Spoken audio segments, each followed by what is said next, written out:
Good afternoon, everybody. My name's Annabelle Crabb, and I'm just so pleased that you could all join us here this evening for the latest breast cancer trials Q&A and the first for 2024. We've been through a few of these sessions over the years, and I never cease to learn something new in every one of these sessions, and I'm very pleased to be here with you tonight. As many of you would know, but I'll repeat, Breast Cancer Trials is the largest independent oncology research group in Australia and New Zealand, been conducting clinical trials into research into the treatment of and prevention of breast cancer since 1978. I've been lucky enough to conduct these Q&A sessions on everything from recurrence to side effects to sex when you're being treated for breast cancer. A session during which we were just recalling actually included a huge amount of thunderclaps from an independent weather event, but I think we're safe from that this evening. Tonight, we're going to be exploring all things in relation to breast cancer and fertility.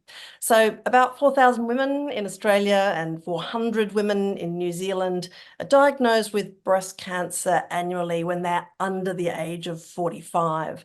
And of course, a diagnosis of breast cancer, as I know many of you on this session will have firsthand experienced, is a pretty scary thing, a lot of questions, a lot of confusion, and to roll into that, the question of fertility, which is front of mind for many women at that stage of their lives, really brings on a series of tough decisions and the need to plan ahead and think ahead and ask a lot of questions of the people who are providing you with medical assistance. So tonight, we've gathered a few of those people, experienced people as well, to answer as many of your questions as possible on this particular issue, and also research into the disease. As always, we have an update on what's going on. A little bit of housekeeping to start us off.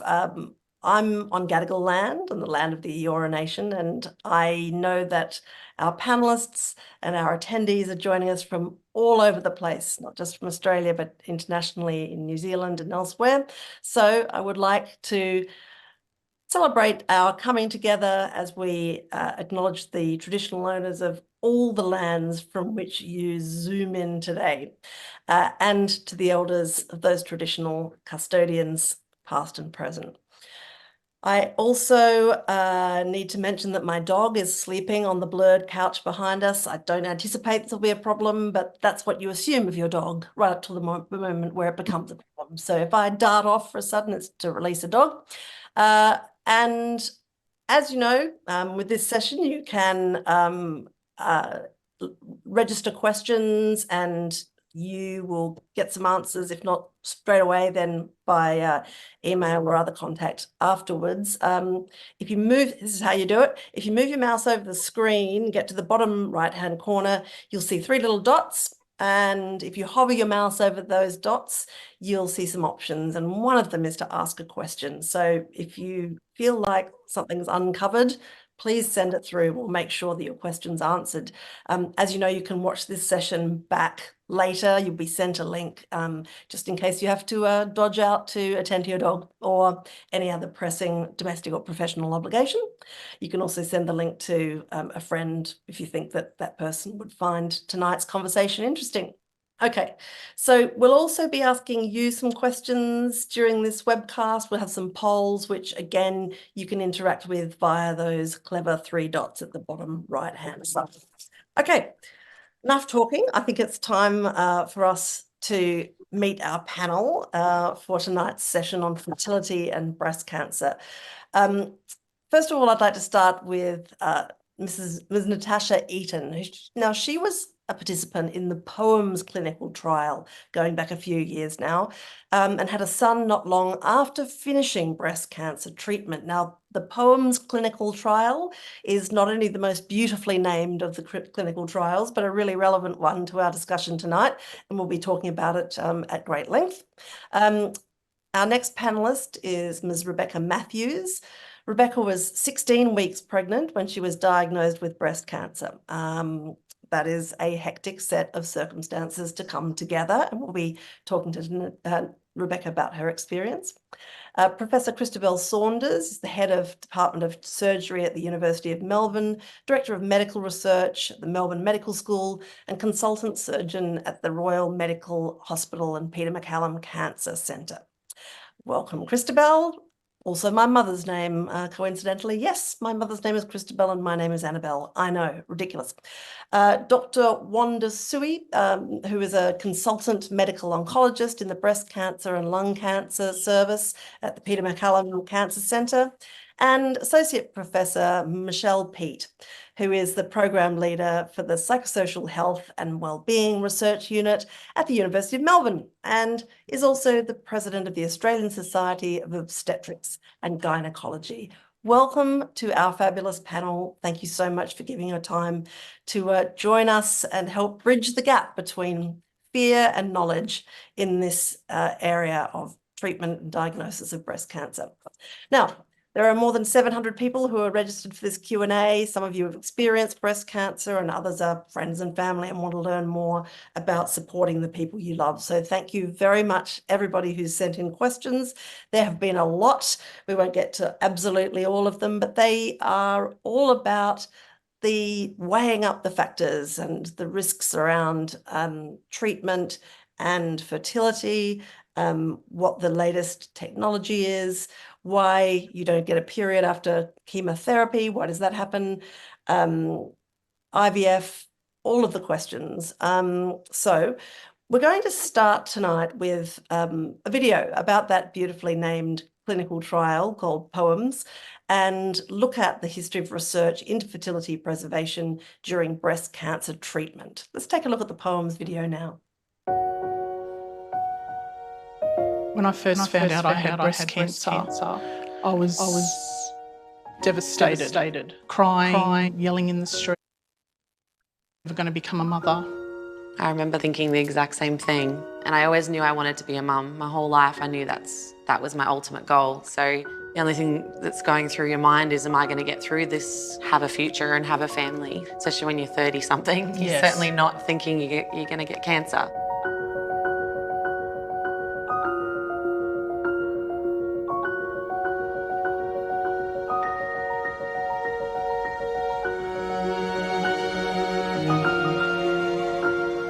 I first found out about the clinical trial at my oncologist appointment. The drug would essentially put my ovaries to sleep and protect them from the chemotherapy.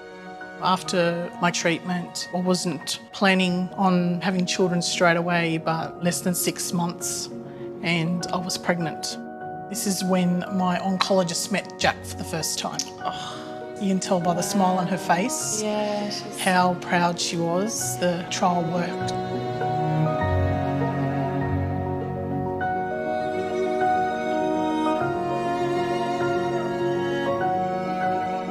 I was also able to have a child due to that trial that you did. I remember the feeling when I got my first period. Again, it was like when I was 14 all over again. You know, it was very exciting. We all cried. And then, a few months later, I was pregnant. I found out. You really changed my life, whether you knew it or not. And I think that's extraordinary. You're extraordinary. I loved being pregnant. Yeah, so did I. Yeah, it's just the best, isn't it? Can't wait. I enjoyed every minute of it. My son is now 9 years old and he's just a ball of energy, smart and wonderful, and I just love him. My little boy is the light of my life. I'm so grateful that I got him. He's just beautiful. That's why research is so important, because you and I have very similar stories, almost identical in some ways, yet you're carrying the BRCA gene and I'm not. So that tells me that there's something else going on, and it's so incredibly crucial that we have the people that are willing to participate in these trials. Being on the trial was a great experience. The team was absolutely fabulous to me. Any questions were answered. I felt very supported. And your hair's really coming back Yeah, there. it came back. It So took a little quick. while, but then it straight back. Yeah, same. If I met a woman now with breast cancer, I would tell them to be proactive. Get as much advice as you can, ask as many questions as you can, and do everything you can to survive and come out the other side of it. I definitely would recommend any woman to participate in a trial. It's awesome to think of how many women the trial has helped and will help.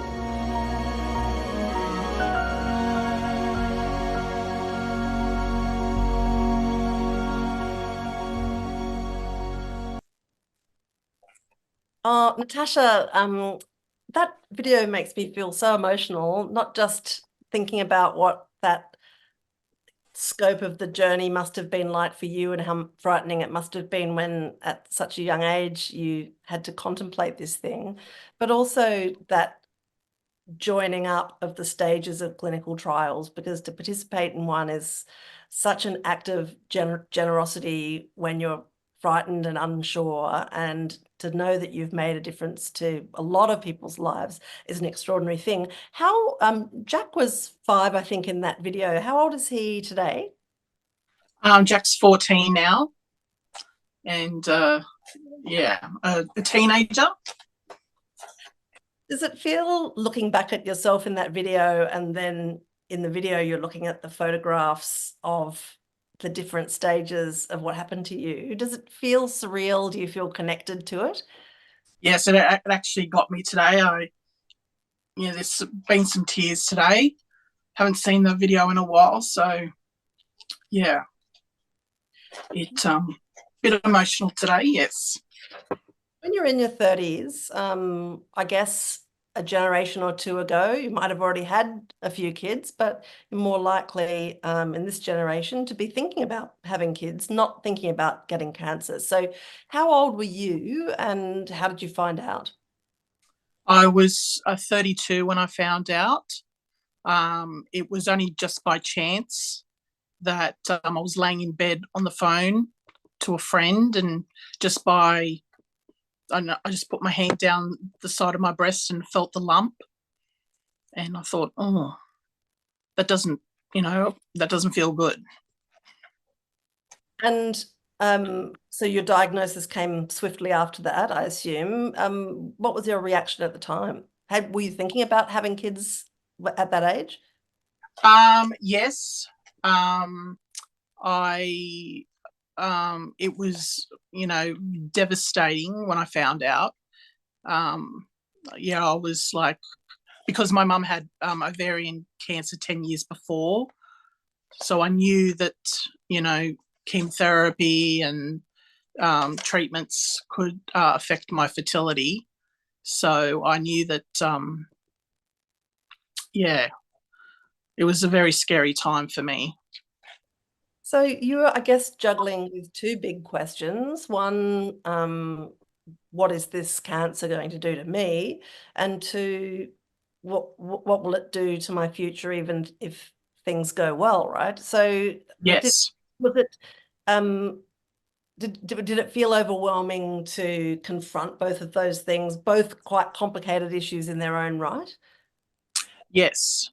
I was worried about my fertility from the start. It was straight away that that was, a big part of me going through my cancer diagnosis and, what my future would look like. Form's trial was suggested to you. What did you think it was? What were the hopes for it? And why did you decide to participate? I wanted to give myself the best chance at being able to be a mother in the future. I'd had just been through egg retrieval with Sydney IVF. So when the trial was offered to me, so I just it was all explained to me what was going to happen, and it wasn't going to delay my treatment or anything like that.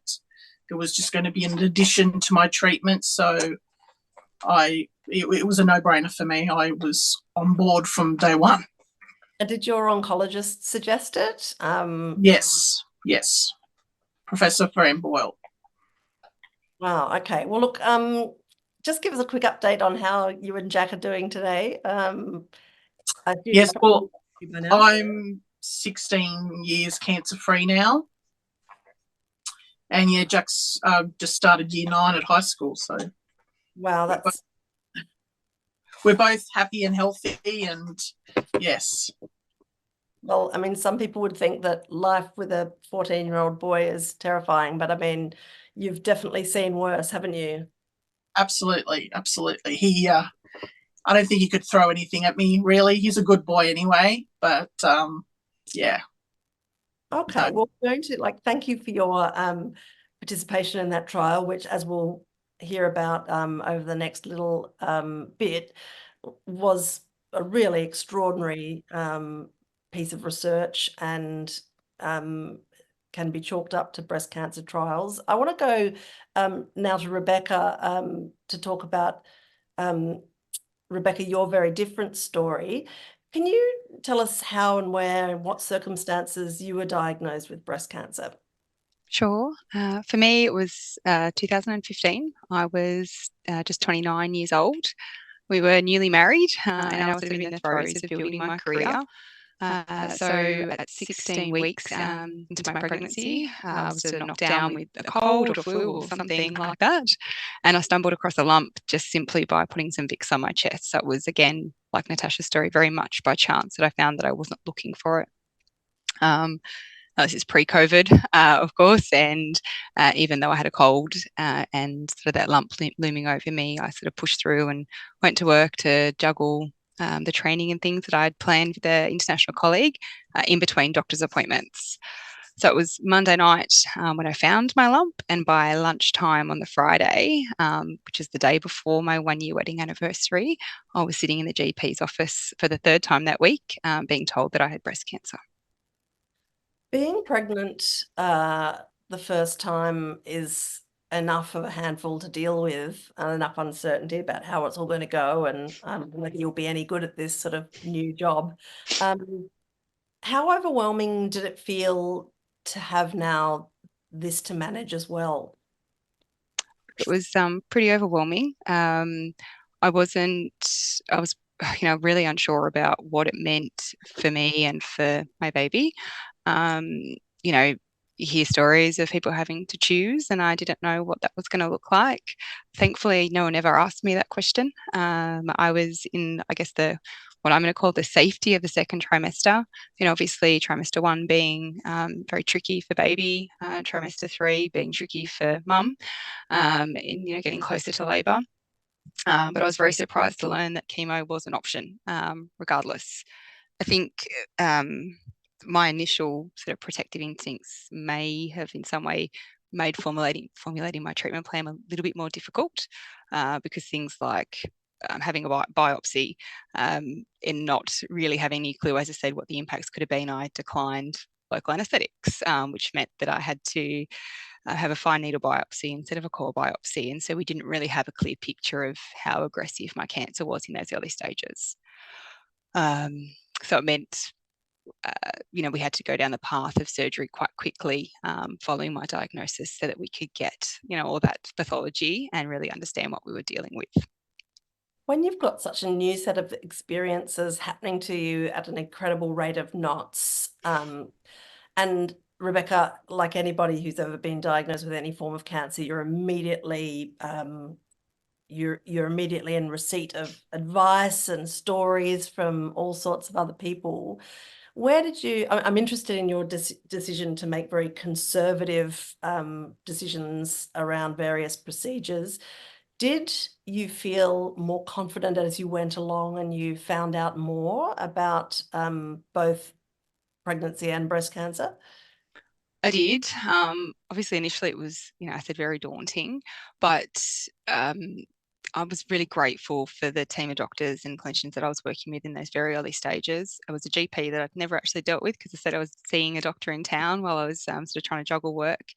I'd met her on the Monday, seen her on the Wednesday, and by Friday lunchtime, they'd actually called me in early because she'd been on the phone to my local hospital, and got me in touch with a breast cancer nurse, and had been speaking to surgeons in my local area, had been speaking to oncologists in my local area to make sure that I had a team around me, who could, give me a wealth of knowledge, and to start me on a journey of working out, where to next. Similarly, my oncologist was forever sharing me. She understood me as a patient. Not everyone wants all the information. I certainly did. And because I wanted to be part of that decision-making process and sharing things with me like the POEMS trial and the research that she'd heard about from that, and from participants like Natasha and her experience, as well as, putting me in front of a fertility specialist. When I was 32 weeks pregnant, which that specialist obviously thought was very peculiar, but to have a conversation about that at that time, because my future fertility, again, whilst yes, I was very lucky to be carrying a child in that moment, I did want a big family, and I had no idea what it was going to mean beyond that. So you're different from Natasha in that you carry the BRCA1 gene mutation. Did you know that at the time? I didn't know that I had the BRCA1 gene mutation when I was first diagnosed, but I did know very soon thereafter that my auntie had, I guess, received that diagnosis earlier on. So it was pretty clear early on in my treatment that it was very likely, based on, as well as the fact that I was a triple negative breast cancer case, and the aggressive nature of my cancer, that it was likely to be BRCA, but we didn't even test that until after I'd given birth. It was obviously not a priority right at that time. It was, let's focus on treatment. So. Okay. And so after the baby was born, was there a stepped up urgency of treatment? I mean, the time after a baby is born is not really a time in my own life I can remember in respect of any of my 3 babies. I'm glad I wasn't having to deal with other treatment as well. What was it like for you? Yeah, so I did 4 rounds of chemo while I was pregnant, and then I was given a 5-week break to obviously prepare for birth, which that break in itself was not normal in terms of any kind of, chemotherapy plan. And then sadly, I ended up with an emergency C-section after that induction, which meant my recovery, obviously, thereafter, plus I had influenza B, was not great. So I my my treatment plan to start after postpartum was a little bit delayed, and it was one of the reasons why actually we decided not to do an egg retrieval and a stimulation, because there was a concern that after having had the baby, if I tried to fit that in, that was obviously going to delay my treatment even further. And there was a big question, as it was, what did the gap already mean? So I started treatment very soon after he was born, 2 weeks after he was born, and did another 9 rounds. It was supposed to be 12, but my poor little body was not faring quite as it should have been. I said postpartum and with the flu. So. Oh my gosh, Becca, I just think everybody on this conversation is listening to your story and thinking, what an incredible burden of complication to have to deal with. How are you today? How has it affected your life and fertility in the years since? And sorry, thank you for your comment, Annabelle. But one thing I did make a note of that I really wanted to say is that I think my actually heart goes out to so many of these parents who have a cancer diagnosis when they have young children. I felt actually quite lucky that I had this really positive thing to focus on. Yes, in the initial stages, that burden was real, but being able to focus on the positivity of the baby that I was carrying, and not having to worry about other children, and only having to care for myself, I think actually made it a blessing in disguise. It sounds like a really strange thing to say, but it was a positive, I guess, in retrospect. But today, happy, healthy. I now have 3 young children. So 8-year-old Isaac, who I carried during my treatment, and a little girl, Taya, who's 6, and a little boy, Nate, who is 5. I wouldn't have had the last 2 as close together if it wasn't for, obviously, my diagnosis. It kind of sped life up a little bit. But yes, almost 10 years on. Well, it's probably economized the amount of time you've had to have with all of that baby equipment around in your house. So, I mean, that is, I guess, kind of like a a bright point. Thank you so much, Rebecca and Natasha, for being so generous with your stories. Sometimes when these processes are so painful and difficult to think back on without feeling emotional, it's a really great act of generosity to share them with people who are at the beginning of this journey that you have both made so much progress along. I'm going to bring in Christabel now. I won't call you Mum, Christabel, because that would be weird.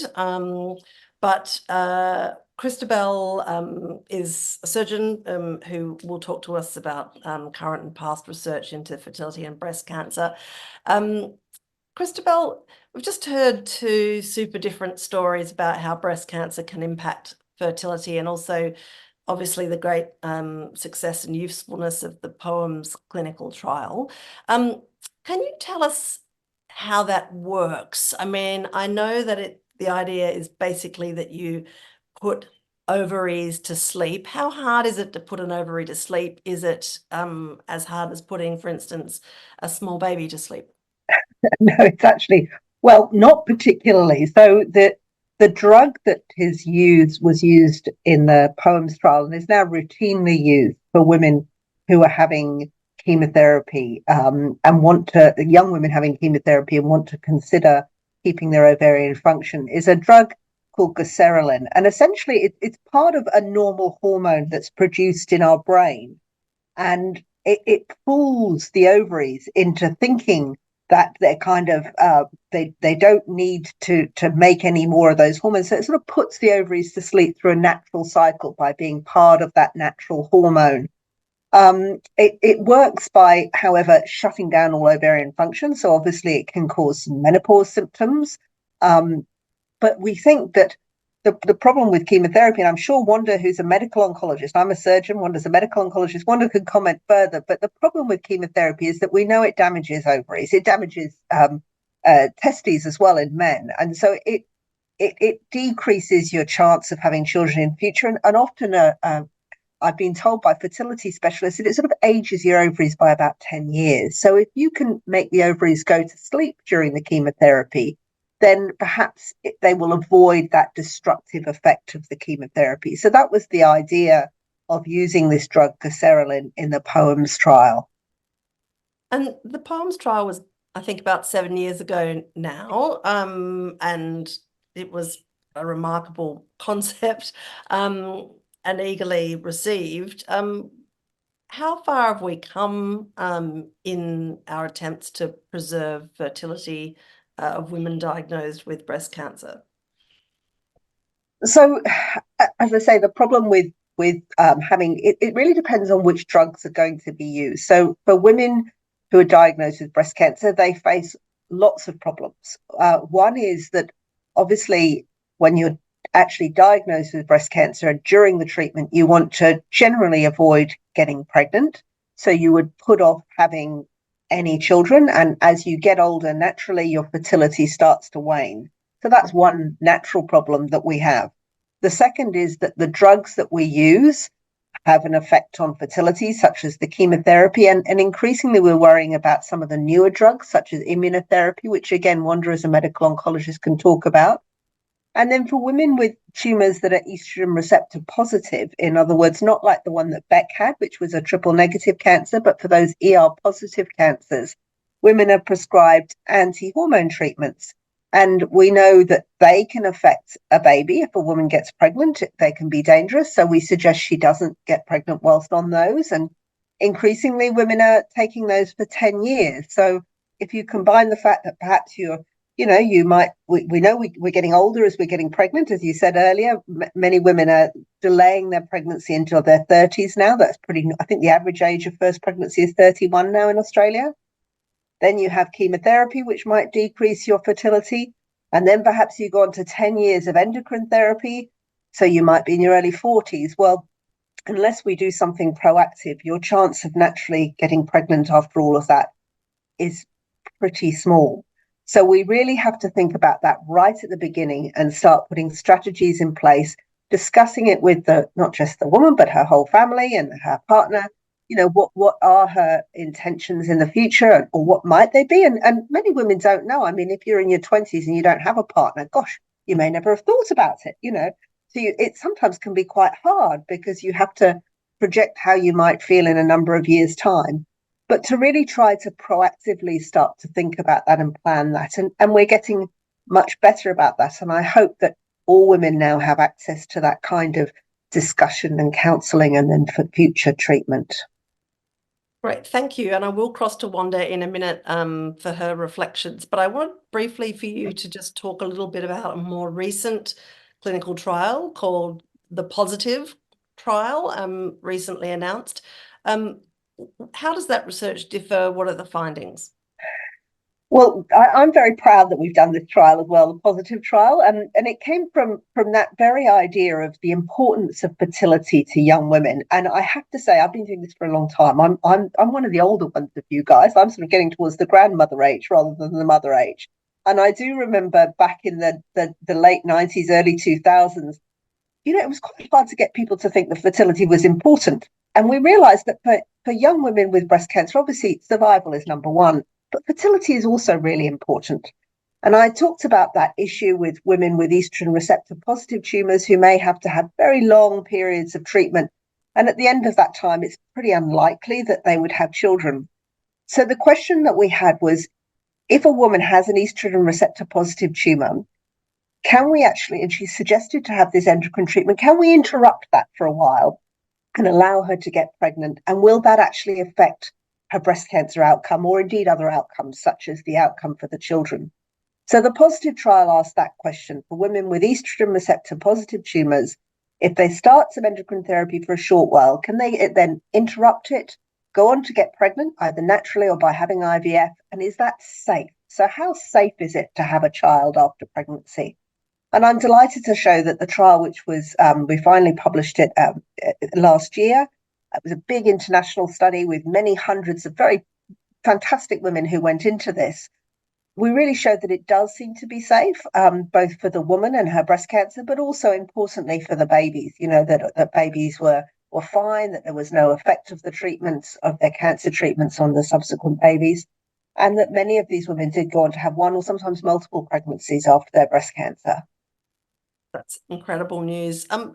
Natasha said that it was for her a no-brainer to take part in a trial. It's not always a no-brainer, is it? I mean, particularly, I guess, the Positive trial was, I guess, answering the question of whether it was risky to suspend that treatment while a woman got pregnant. That's right. And you have to be very, you have to have that conversation with people, and they have to be very comfortable in their own skin that if they are going to enter a trial, it may or may not be safe for them. It may or may not be beneficial for them. And understanding that, and understanding that sometimes the benefits can be for them, but sometimes it can be for future women. And I think that's why, people like Natasha were so fantastic to go into a study, particularly a study of new treatments, because Natasha didn't know if it was going to do her any good or not. But she has shown now that it has, and that the subsequent generations of women and their families have benefited from it. So it is a brave and tough thing for people to go into a clinical trial, but I think that having that discussion with people is really important. And I guess I'm going to come over to you now, Wanda. The history of the improvement of survival rates of breast cancer in the last couple of decades is so extraordinary that do you think that gives people a bit more confidence to move into trials? Yeah, absolutely. I mean, I think that one of the biggest reasons why our improvement in our breast cancer outcomes and survival is because we are finding better treatments, and we're understanding the cancer better and understanding which patients need all of the gamut of treatments we've got to hand, but also which patients might not need all of those treatments. And so clinical trials have been a big player in terms of helping us improve survival for our cancer patients, not just breast cancer, but across the board. Interesting one from Leslie. It's addressed to Christabel, but wonder if you have any other thoughts you might like to chip in. Leslie asks, are clinical trial participants offered fertility treatment or fertility preservation options if they agree to be part of a clinical trial? So, in terms of as part of a clinical trial in general, so we're talking general terms, the fertility preservation, methods such as egg collection or embryo collection or ovarian tissue collection or Zoladex is generally not part of the clinical trial protocol. Often that's separate to what a woman chooses to do before she starts treatment. In terms of whether or not it precludes a woman from joining a clinical trial, I have never seen it included as an exclusion criteria. And in general, it is something that we would be speaking to women regardless of whether or not they're participating in a clinical trial or not. Christabel, do you ever have trouble waking ovaries up? Yes, you can never guarantee that, unfortunately, that ovarian function will come back. And I think the other really important thing, I know we heard in that video fantastically how one of the women in the video talked about her first period coming back. Unfortunately, having periods does not always equal fertility, and equally, not having periods doesn't always equal infertility. And I think we might hear a bit more from Michelle later about some of the work that she's been doing to try to measure whether you are fertile or not, but it's not an exact art. There's been a bit in the papers recently about women being offered blood tests to try to measure their fertility, but even those are not that accurate. So unfortunately, sometimes the gold standard is whether or not you get pregnant. And then, of course, unfortunately, not all women carry pregnancy, to a conclusion as well. And that's a reality that I think we all have to face, whether we've had cancer or not. We do know that generally the miscarriage rate for women who have had cancer may be slightly higher, but not particularly. So if you do get pregnant, then hopefully that will be a successful delivery of a healthy baby. But as I say, it's no guarantee of your ovaries coming back just because you get periods. Okay, that's a really good clarification, because I think, like anybody else who's started having periods and looking forward to stopping having them quite soon, we tend to associate periods with fertility automatically. I'm going to go over in a moment to start cross-examining Michelle Pete on the psychological aspects of all of this, but I did want just quickly to ask you, Christabel, just to summarize, what are the exciting developments of the future? You've been part of several very exciting moments. Where do you think the next breakthrough is? In terms of fertility and breast cancer? Yes. Well, we've been able to show that certainly in the short term, it is safe to have a baby after having had breast cancer with ER positive cancer. We'd like to look long term to make sure that long term that doesn't affect recurrence rates. And I very much hope that following up the positive trial, we'll be able to show that. I think it's also really important as new treatments come along, such as these new immunotherapy drugs, for example, or Beck was talking about how she had a BRCA-related tumour, and some people may have heard that there's very specific treatments called PARP inhibitors now for those BRCA tumours. We need to make sure that it's, what the safety of those are and what that does to fertility. So there's still a lot of unanswered questions, and those studies are now being formulated and put together to have a look at how they may work. We know the immunotherapy drugs in animal models do affect their ovaries, so we hope that we can find a way around that in people. But I mean, for me, the idea is obviously, we'd love to be able to look at preventing breast cancer. We'd love to look at being able to diagnose people really early, and we'd like to make sure that they live the fullest and best lives once they are diagnosed. And having a family to me, is a really important part of that. So having a healthy, good pregnancy is really important. Thank you, Christabel. I'm going to transfer across now to Michelle, who, as I told you earlier, is a psychologist and researchers, decision aids, I guess, for women who find themselves in this position. Welcome, Michelle, and sorry that I'm just getting around to you. But this is a really important part of this question, isn't it? What happens to particularly younger women when they find that their planned life arc has been disrupted so hugely by a cancer diagnosis. And both of our guests on the panel, Natasha and Rebecca, were quite young when they found out. When you're being asked to project decisions about future fertility when you thought you had plenty of time, that can be a pretty frightening place to be even when you don't have cancer. So what sort of challenges do you find that these women face, and how does it complicate their treatment choices? Yeah, I just want to clarify, I'm not a psychologist, but I do psychological research. No, that's okay. Just don't want people to be taking what I'm saying as sort of psychological advice per se. But, both Natasha and Beck have talked about their experiences, and then that's a really common experience across the board for young women with breast cancer. So, dealing with all of the stress of all your cancer treatment and making decisions around that, you're dealing with a potentially life-threatening illness. And then you're told, hang on, not only am I worried about my life, but I'm worried about my choices around family and things like that afterwards, which I always thought I would have. A lot of female identity is tied within this concept of I can become a parent when I want to. And so I remember talking to a patient years ago who said she'd never really wanted to be a mother until she was diagnosed with cancer. And she went, oh, this is going to be taken away from me. This is actually really important. So it makes things just so much more difficult, extra emotional strain. And, women are making this decision in a very short time period. If we want to do something about fertility preservation, in most cases, we want to do it before they start their chemotherapy. But we've got cancer, so we want to start chemotherapy straight away. So there's a little bit of pressure around this.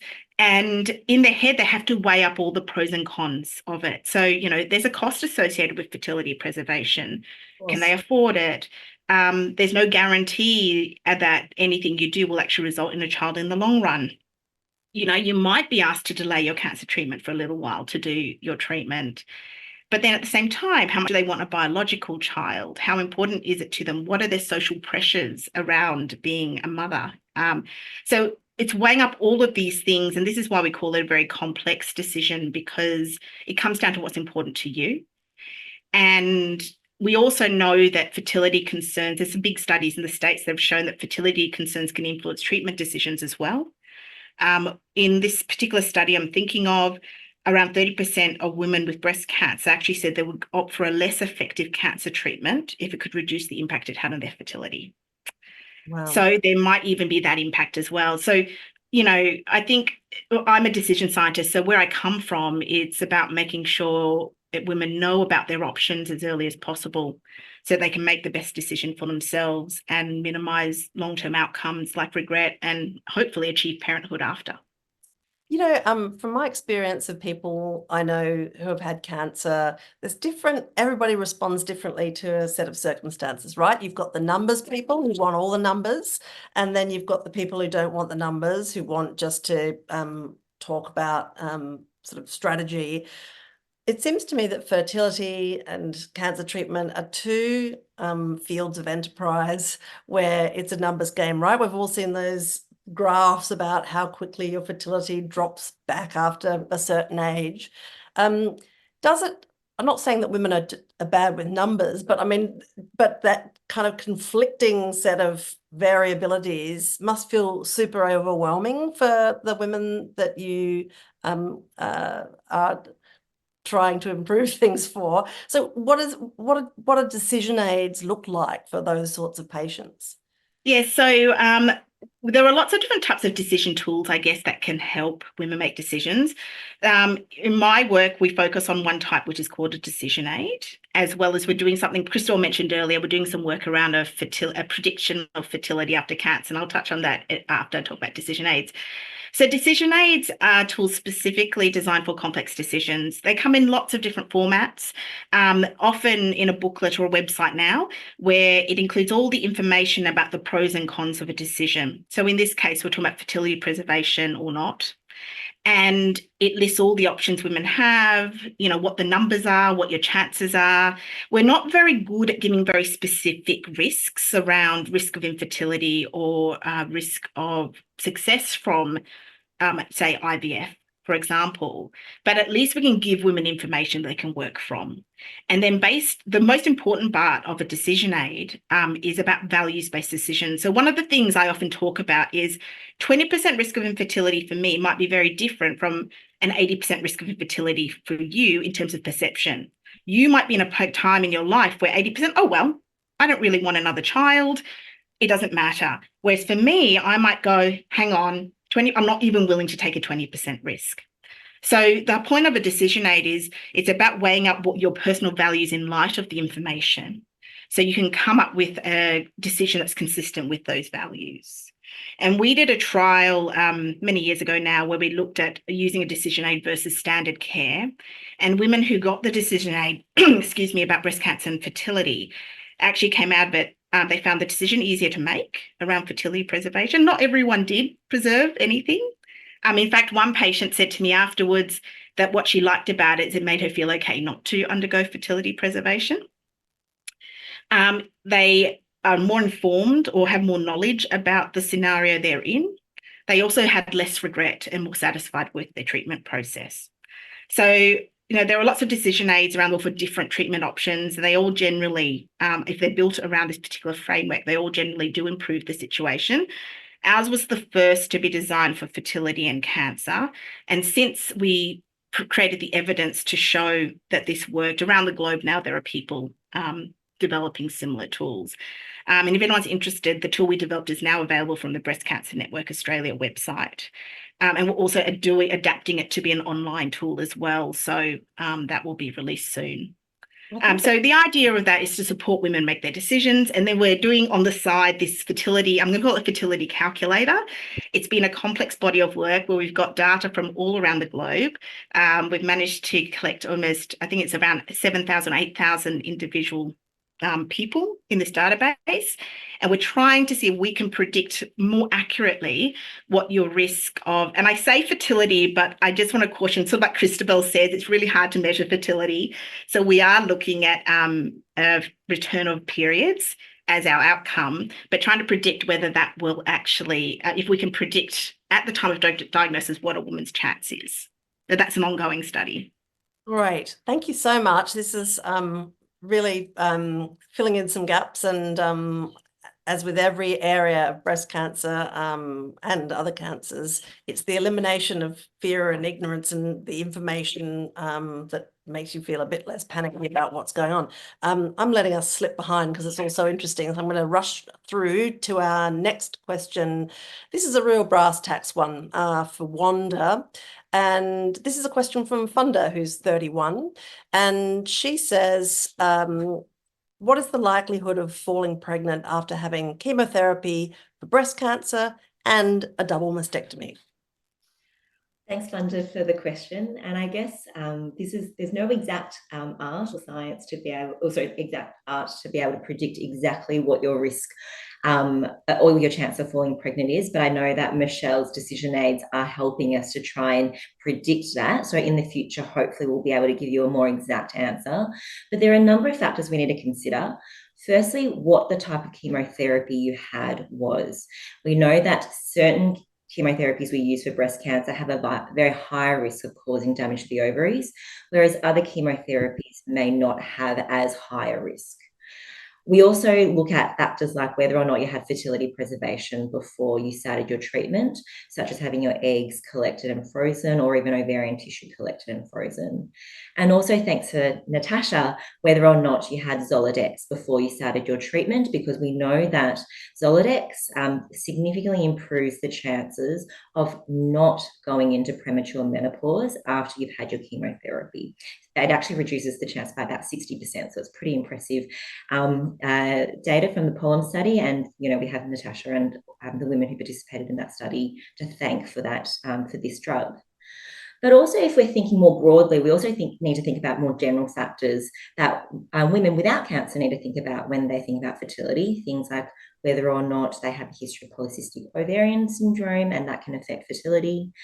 I guess kind of what we do know now is that women with cancer have about a 30% less chance or less likely to get pregnant after their cancer diagnoses. That might be because of a woman's choice not to have a pregnancy. It may be because cancer treatments have delayed the time to when they start to try and get pregnant, or it could be a combination of all of those factors, as well as the impact of the treatment on their ovarian function. And does the fact of a double mastectomy itself make any independent difference? Generally, no. Obviously, it would make a difference in terms of breastfeeding, but not on fertility. Great. Okay, thank you. We're smashing through these practical questions, and we have another one coming up by video. This one is from Katrina. My name's Katrina, and my question for the panel. We know that the oral contraceptive pill has great benefits for young women, but also that there are some considerations, including breast cancer risk. I was wondering if the panel could speak to us about some of those benefits and also the considerations to help us navigate this time of our lives. Thanks. So, Katrina, that's a really great question and a really tricky one as well. So, we know that the oral contraceptive pill has a lot of benefits, as you've mentioned, really important for family planning and preventing unwanted pregnancies. But we also know that it's important for the treatment of certain conditions like endometriosis, polycystic ovarian syndrome. And we also know that it can reduce the risk of ovarian and endometrial cancer as well. So, the pill is a really important treatment for a large number of women. In general, current use of hormonal contraception, be that the pill or some of the progesterone-containing IUDs and injections, is associated with approximately a 20% relative increase in your risk of breast cancer compared to women who have never had a hormonal contraception. And that risk is while you're on hormonal contraception, but disappears about 5 to 10 years after you stop hormonal contraception. The difficulty is you have to think about relative risk and absolute risk. They're very different things. So when we're thinking about relative risk, we need to know what the risk of breast cancer in that woman is at baseline. So for example, for a woman who has a risk of breast cancer of 1%, a relative increased risk of 20% is almost nearly 1%. So really there's not much increase in her risk by taking hormonal contraception. So for a young woman who's in her 20s, who doesn't really have any other risk factors for breast cancer, taking the pill won't substantially increase her risk of breast cancer. But in women who are a bit older or who have other risk factors for breast cancer, then this is more of a nuanced discussion about the risks versus benefits. So many factors, right? Okay. Kalina has written in asking, why don't some women get a period after chemotherapy? And does chemo destroy your eggs? Yeah, so we know that some chemotherapies can cause damage to the ovaries, and that this can cause early menopause, and is one of the reasons why some women don't have any more periods after they've had chemotherapy.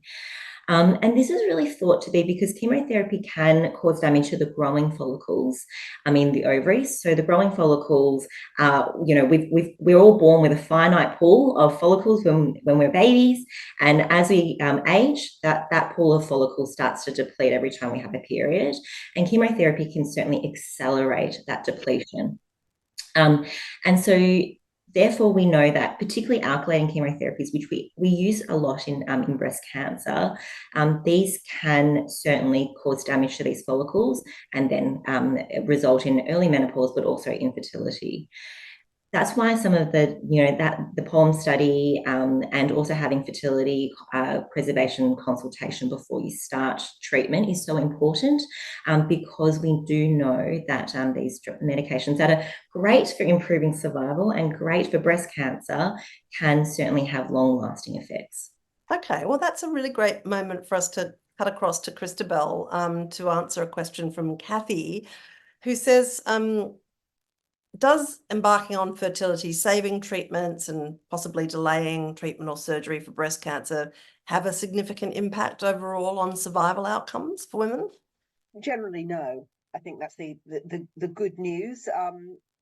Particularly with modern fertility treatments. I'm not a fertility specialist, but my understanding is that they are getting more and more sophisticated. And it's remarkable now how we can really, I think that probably the key is that as soon as a woman is diagnosed and sees a specialist with her breast cancer, and that's usually a surgeon such as myself, it should be top of mind that we discuss with patients whether fertility is important to them and get them referred as soon as possible. Most centres, most metropolitan centres in Australia will have a rapid access fertility service that a patient can access very quickly within a week. Sometimes that's trickier if you live in the country, admittedly. And once you see one of those specialist fertility centres that understands fertility and cancer, then you can usually undergo a course of quite rapid IVF, if you like, if that's what you decide to do. And it's unlikely to significantly delay chemotherapy or the start of other treatments, particularly if you're having your surgery first. However, it can be mind-blowing how much, that's a lot of information and a lot of things happening in a few weeks, and you do need a lot of support through that time. Yeah, I was going to ask that just from a practical perspective. A lot of people find it very difficult to choose a fertility provider as well, because all of the information is not always sort of on the same scale, and it's an overwhelming decision to make. Do regular fertility services provide services that are appropriate for women with breast cancer, or do you need to go to a specialty Look, service? that does vary from site to site across Australia, so I can't tell you everywhere, but from my experience of Western Australia and now Victoria, I have to say, I think it's important to go to somebody who actually understands both. And that's usually often within a large public hospital, where there'll be a public fertility service that specialises in women with cancer. There's also different legislation across this country about who can access fertility services. And that's been a long fight, actually. Certainly in Western Australia, up until recently, they had a quota on how many women they would offer free services to each year. And therefore, some women really missed out. And if a woman is much older or already has children, that could have pushed them down the kind of priority list. But certainly having the consultation and having the discussion, that should be able to happen pretty quickly. And then making the decisions after that. I might ask Wanda about occasionally it can delay the start of other treatments, and that can be important. I'd like to hear from Wanda what she has to say about that. Yeah, so we know that for a controlled ovarian stimulation, one cycle, it takes a minimum of about 10 to 14 days. So we know that from when you start your ovarian stimulation to when you're going to finish, there's a minimum of 14 days that we would need to not give you any cancer treatment during. Now, during that time, for many women, we're doing scans. For example, some women may need staging scans. They may need heart scans to make sure that chemotherapy is safe. They might need, blood tests and planning as well. So for a large number of women, that may not significantly delay their treatment, but for some women, it can. And that needs to be considered when we are talking about fertility preservation. We can also, especially in larger centres, for women who can't wait the 14 days, there is also the option of preserving ovarian tissue, but that is pretty specialised still. It's no longer deemed experimental, and there are a number of women who do choose to go down that route, especially women who cannot wait to start their treatment. Okay, well, let's talk about the decisions that are made by the patient. Rebecca, we heard about your immediate feeling of protectiveness for your child and your conservative approach to treatment. Natasha, you weren't pregnant, but you knew you wanted to be. Was there a conflict between your feelings and the feelings of those around you who perhaps might have preferred that your welfare be the absolute first priority over any considerations of fertility? I know that that's a real pull for a lot of women in this situation. Yes, my family and friends were obviously really concerned about, me, but they also respected my view on wanting to become a mother at some point, and they respected that and supported me in my decisions. And I only had a small window of time to make such decisions that I just felt really supported from my family, from my oncology team. Yeah. So how risky, I mean, obviously there's a lot more information now, in part thanks to the participation of you and others in trials, and thank you again.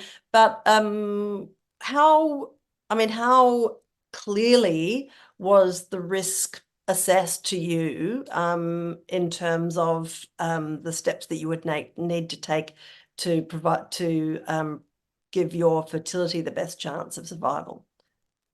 Well, I had my I had my surgery first. I was originally supposed to have my chemotherapy first, but my oncologist said, let's do the surgery first. Let's find out what actually we're dealing with as far as this lump. So we did that. And then I had 6 weeks between the surgery and when I was to start chemotherapy. That was my window of preserving my fertility. So within that time, I did egg retrieval, and then just before I was to start my chemotherapy, that's when the trial was offered to me.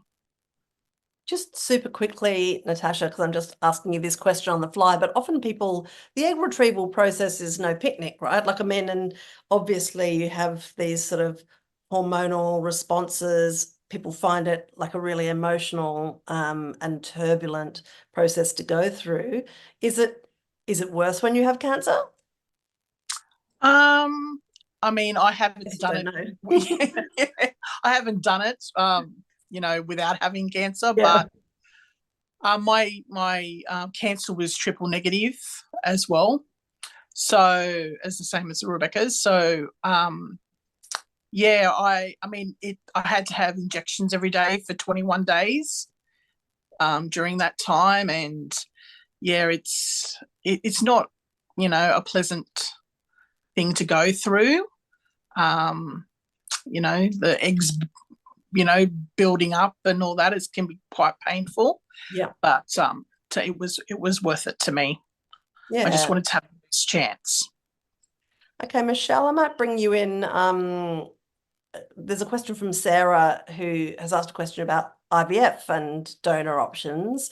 And when should you be having these conversations, Sarah asks, with your doctor after you've been diagnosed with breast cancer? With all of these conversations, I think I would recommend as early as possible. And that just is to give you as much time to really weigh up and think about your options, and also to organise referrals and all of that. All the clinical recommendations around the fertility discussion is to be had at diagnosis and earlier if possible. So definitely talk to your oncology team about what you're thinking about, and they can help you plan and when to think about what in some ways, and when the referrals are. And the reason I say that is when we're talking about donor options, it depends on whether we're talking about donor sperm or donor egg. So if we're talking about donor sperm and you still need to collect your own eggs, as I mentioned earlier, and as both Natasha has spoken about, you want to be freezing your eggs or storing your eggs, collecting your eggs, I should say, before you start your chemotherapy. And then you can, fertilize it with donor sperm if that's the option you're choosing. Whereas if we're talking about donor eggs, that is something you could consider after your treatment if you need them. But you might want to still talk to a fertility specialist beforehand so you can make the decision that that's the right thing for you.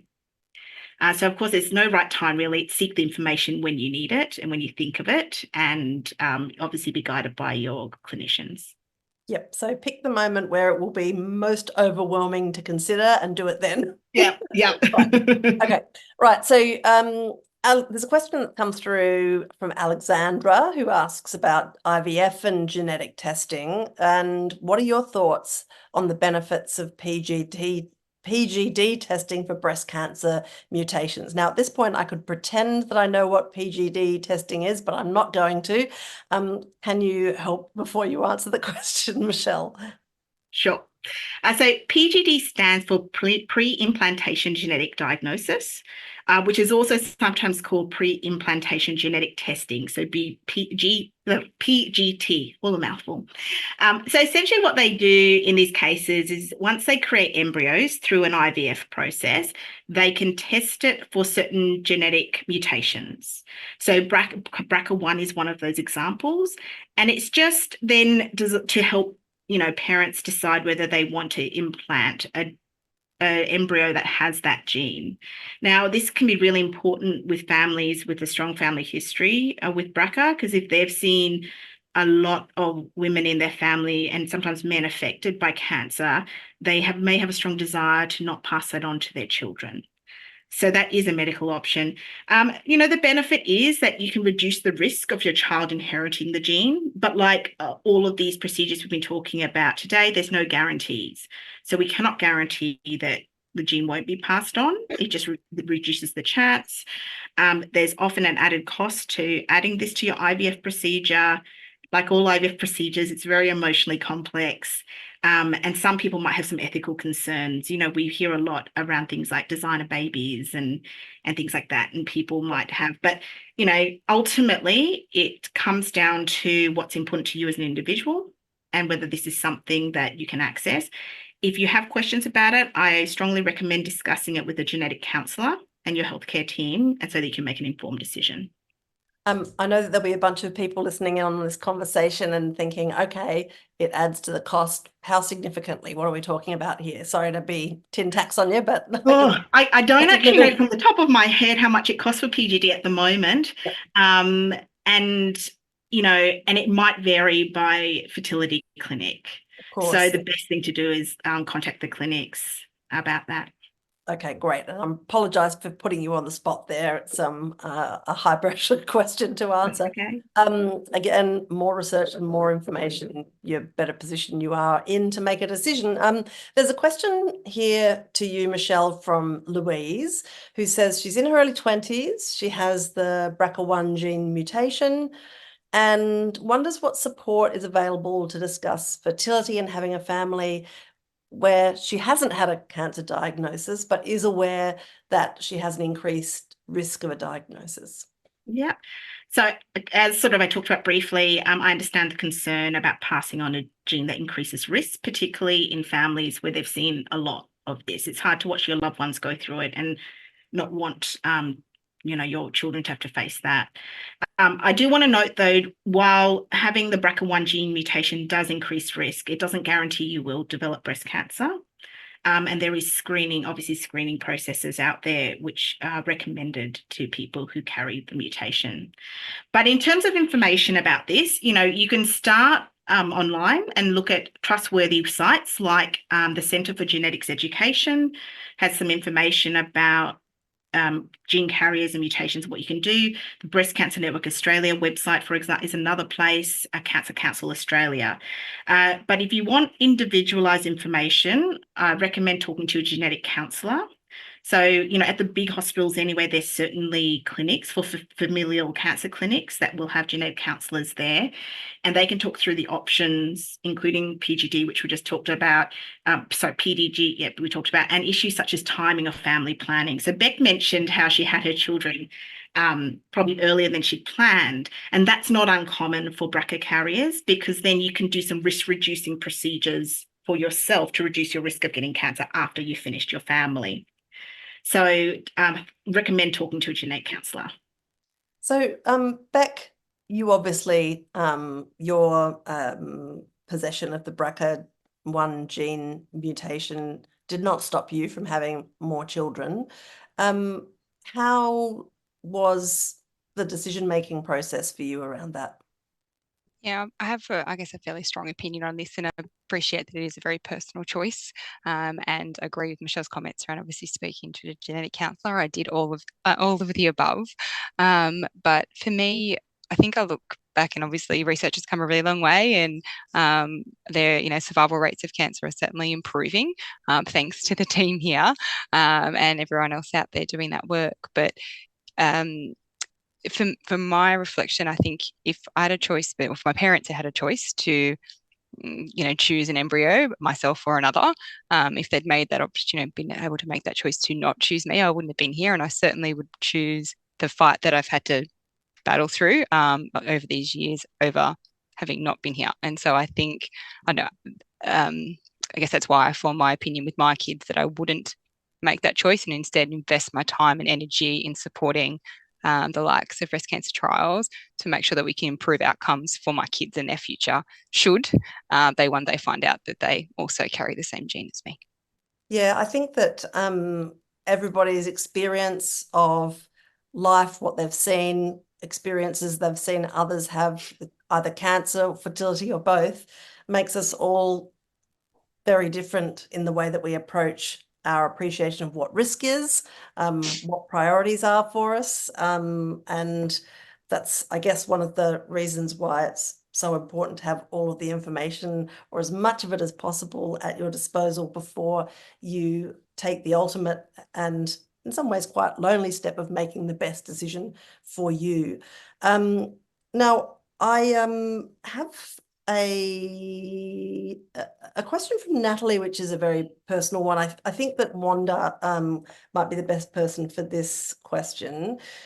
Natalie says, is it too late to have children? She wasn't thinking about having more children during treatment and didn't freeze her eggs, but has now changed her mind and wonders if it's safe and possible to do so naturally. Now, I appreciate that it's hard to know without knowing exactly her age and circumstances, but Wanda, is there any reason why she shouldn't attempt to proceed naturally? Yeah, I mean, I think, as you pointed out, Annabelle, we would need to think about all the kind of factors I think we've talked about earlier today regarding age, what treatment she had for her breast cancer, other medical conditions. But I think starting off with a discussion with your GP, to assess what your fertility options are. I can't, in terms of safety about trying to conceive naturally, I think that would depend on how far you are after cancer treatment. Usually we would recommend waiting at least a year or two after you completed treatment and know that there's no signs of recurrence before starting to try to conceive naturally. And obviously there would also be considerations if you're still on treatment, such as endocrine treatment or hormonal treatments, when to stop. Normally we would recommend a 3-month washout from your last dose of endocrine treatment before you start to conceive naturally. But certainly those nuances can be discussed with your oncologist in terms of safety and in terms of trying and whether or not it's too late. Obviously for many women who are trying to get pregnant, if you're not having success after a number of attempts, seeing a GP as a first point of call, but also a referral to a fertility specialist to discuss that would be very pragmatic. Great. And I'm going to throw another question at you this one's from Martine, who is currently going through IVF following estrogen positive breast cancer. And she asks if there are any concerns around the IVF process and pregnancy and whether it can increase harmful hormone levels. So the short answer is no. So there have been a number of studies looking at this internationally, and there does not appear to be any difference in the risk of recurrence, in survival rates to women, as well as risk of their pregnancy as well, in women who've had IVF after a diagnosis of breast cancer. And that's irrespective of hormone receptor positive or hormone receptor negative breast cancers. And certainly a lot of my fertility colleagues now use ways to stimulate the ovaries that don't cause such a large rise in your estrogen.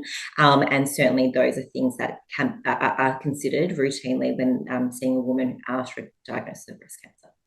Well, that's really fascinating, because I would have assumed the opposite. But there again, I'm possibly a shade behind you in my expertise in this subject.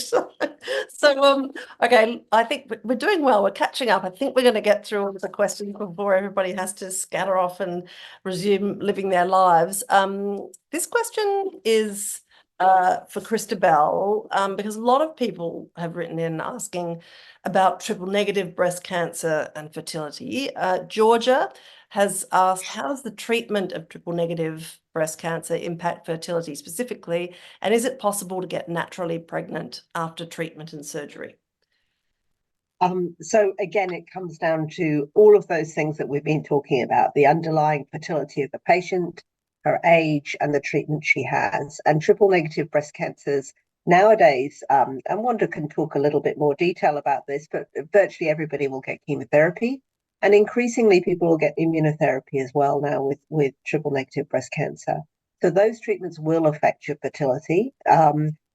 Once you've finished all of those treatments, if you want to consider getting pregnant afterwards, it doesn't appear to affect your outcome in terms of your recurrence of your breast cancer, or indeed, what's also important for women, the healthiness of the baby and the outcome of your pregnancy. But I might pass over to Wanda a little bit more on that, because she treats these ladies every day.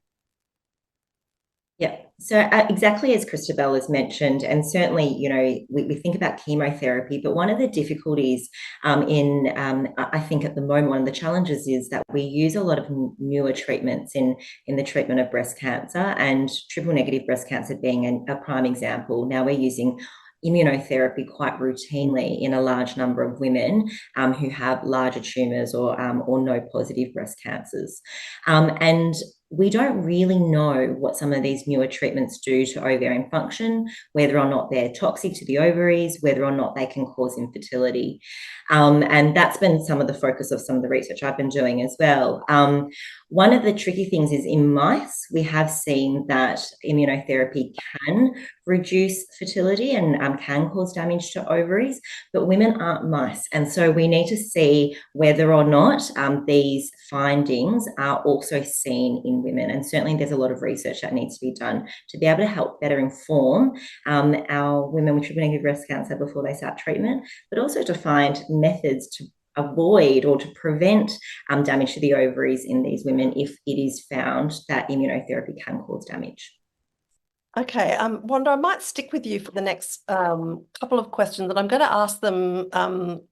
I think I'm gathering an impression from your existing answers, but when people have asked a specific question, I will address it so that they feel that it's been addressed.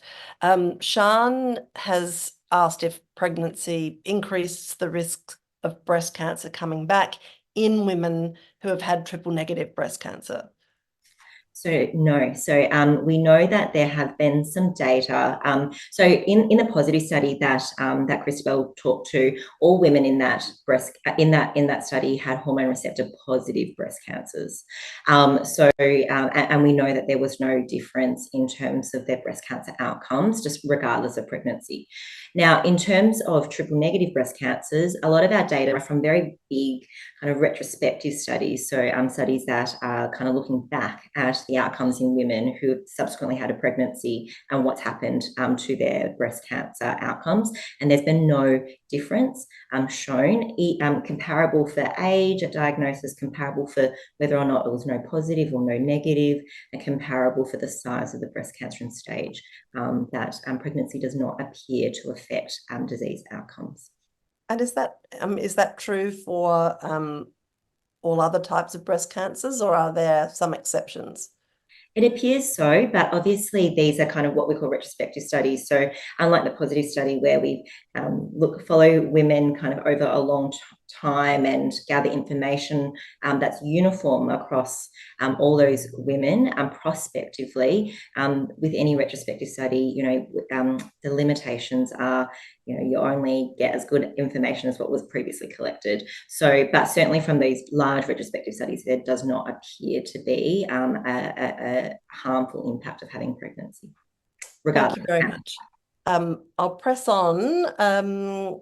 There is a question from Marianne. Marianne's in her mid-40s and currently going through breast cancer treatment.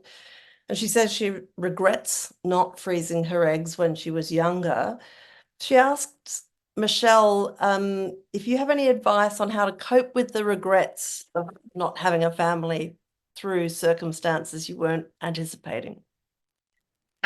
Well, firstly, Marianne, it's really common and normal to feel this for people, particularly, I'm not sure when you had your cancer, but particularly, 15 years ago, there weren't a lot of fertility preservation options available to women that weren't experimental. So a lot of women in those days did, other than freezing embryos, they really didn't have many options, and so are faced with this now. And, it's just sometimes life sucks and it just is unfortunate. In terms of coping with regret, there's no one solution for all, but there are some strategies that might help. The first is obviously to acknowledge that what you feel is valid and focus on self-compassion around that. It is likely that you made the best decision you could with the information you had at the time. And unfortunately, we can't change the past. So maybe shifting your focus to if there's anything you can do now to achieve either parenthood or the feelings that are often associated with parenthood.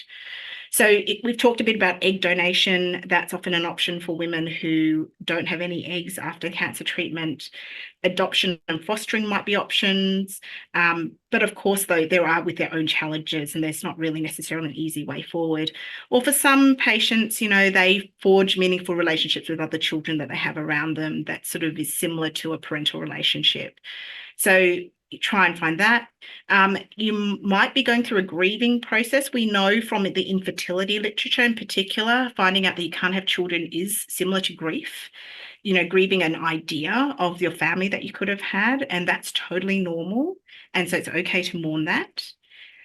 Depending on the type of person you are, you might want to engage with support groups. A lot of the cancer organisations like BCNA have support groups you can tap into. And if you're finding that your thoughts and your feelings are really interfering with your daily life, I would seek professional support. So go to a GP, get a referral to a clinical psychologist who can help you cope with this regret.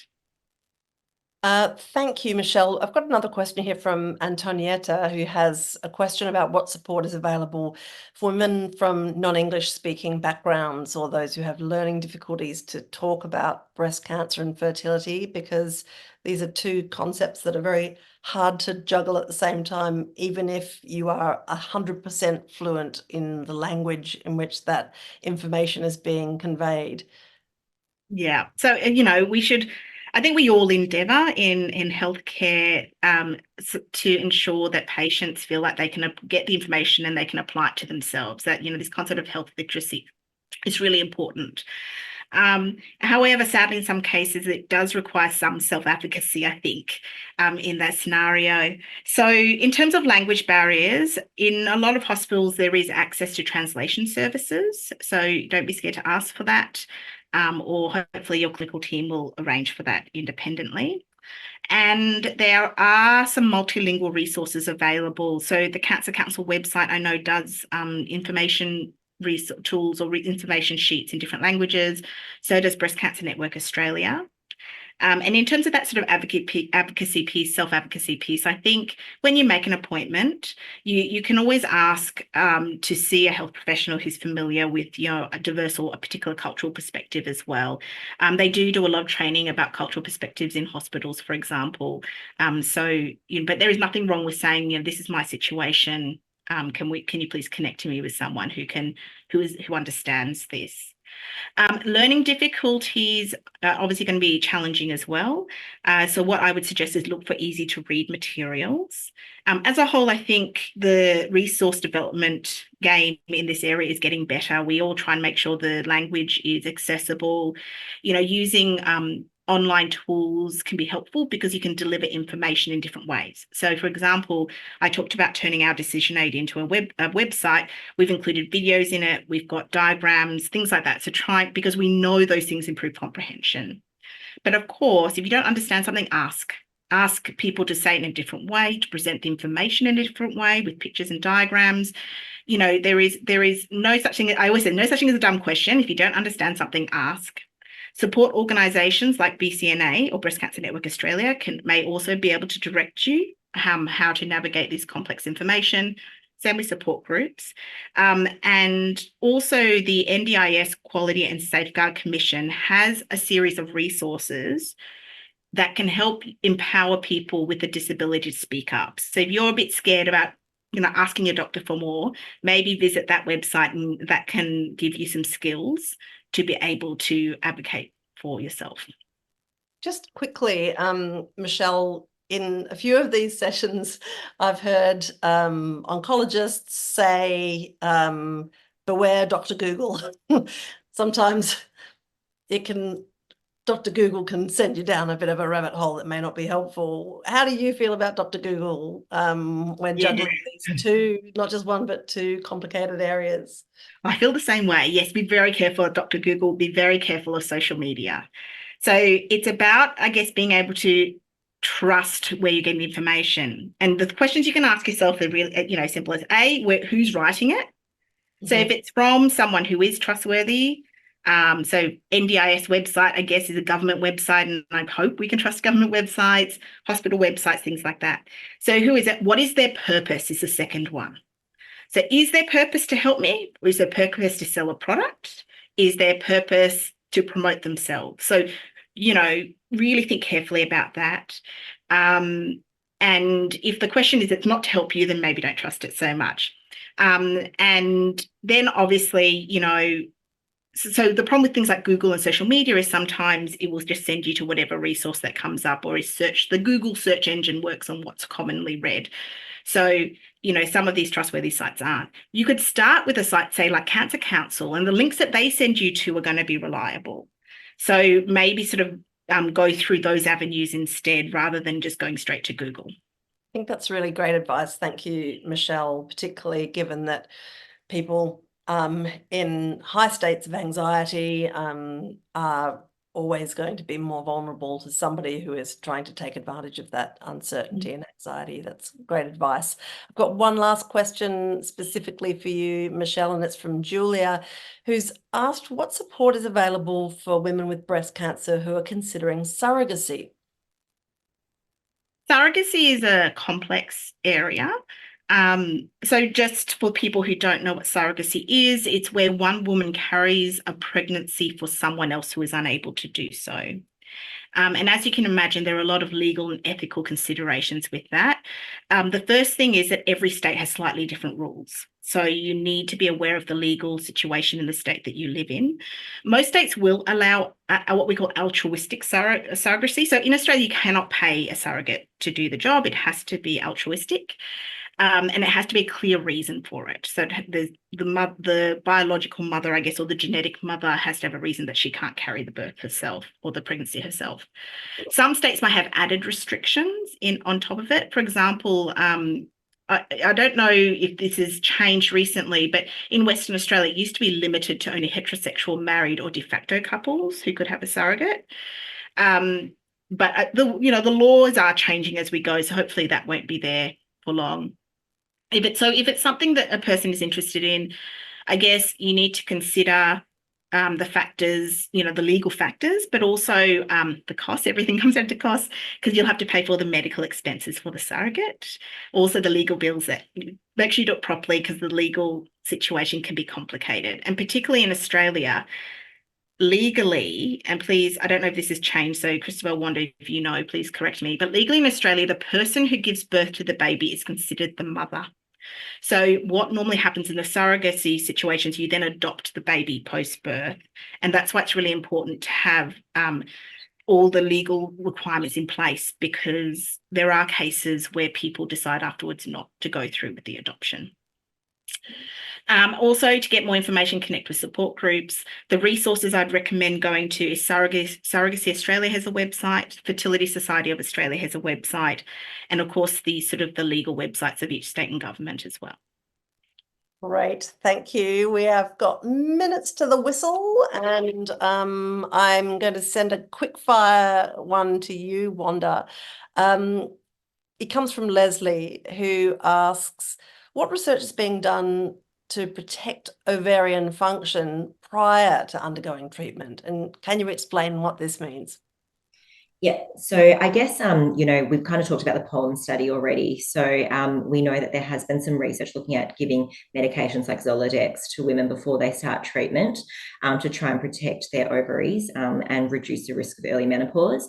And there are certainly some, very early studies looking at other agents that might do something similar, but that hasn't quite translated into people yet, so mostly mouse studies.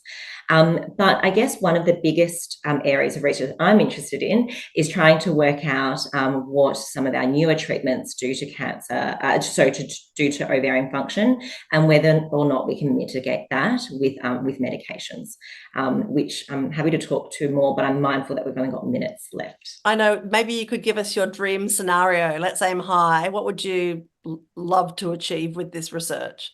Yeah, so as part of my research, we found that unfortunately currently a lot of clinical trials, actually the majority of clinical trials, so 91% of clinical trials, are not collecting data about whether or not the new drug that is being investigated affects ovarian toxicity. And that's despite everything that we've heard tonight, that fertility and early menopause are so important to young women diagnosed with breast cancer.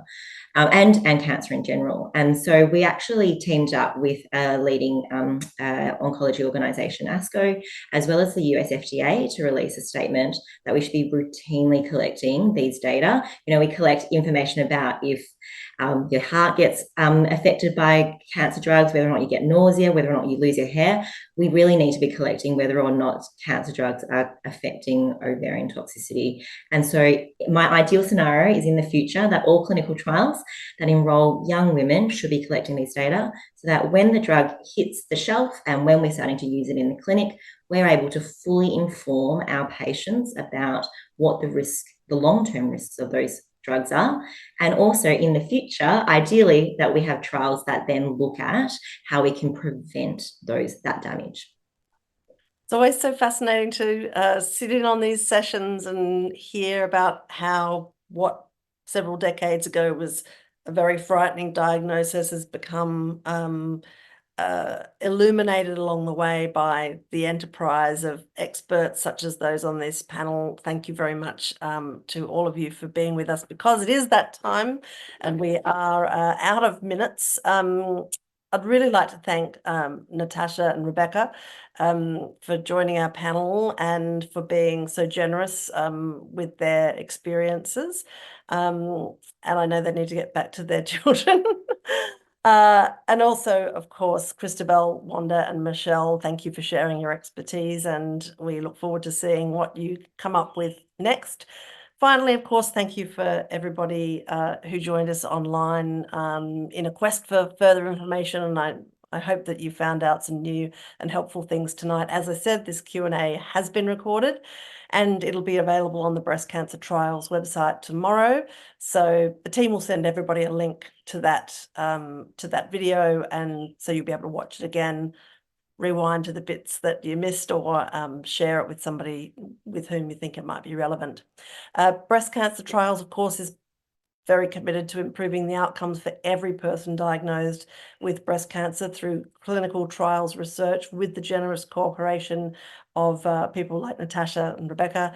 They look to the community to help support this research. So if you or your family or friends want to support that enterprise, please do so by making a donation via the website at www.breastcancertrials.org.au.